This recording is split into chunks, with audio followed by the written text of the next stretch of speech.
মানুষ এই একরকম, একটু পরে আর এক রকম। জীবনটাই জানি কেমন, পৃথিবীটাই একটা অদ্ভুত অদ্ভুত অন্যরকমের সুন্দর। আনন্দ ফুর্তি মজা হই হুল্লোড় এসব নিয়েই মানুষের জীবন। আর মানুষের জীবন পরিবর্তনও খুব দ্রুত হয়। আনন্দ ফুর্তিটা যেমন দ্রুত আসে, দুঃখ কষ্ট বেদনা তেমন দ্রুত আসে। মানে পরিবর্তনটা যে কোনো ভাবেই হোক, পরিবর্তনটা কত দ্রুত ভাবে আসে আর কত একেবারে অন্যরকম চেঞ্জ হয়ে যায়। যেমন সকাল এক রকমের, মানে দিনের বেলাটা একরকমের, রাতটা একরকমের।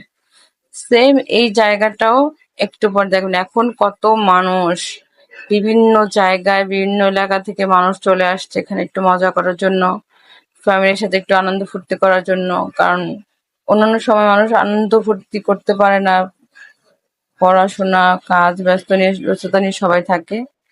এই একটা ঈদের ছুটিতে সবাই আসছে, আর সেখানেই মানে সবাই যার যার মতো করে আসছে মজা করার জন্য। দেখেন এই যে পরিবর্তনটা। আর এখন এখানে একটা মানুষও নাই, একদম স্তব্ধ নীরব, কোনো সাড়া শব্দ নাই, কোনো মানুষজন নাই, একেবারে পুরো ফাঁকা জায়গা। এত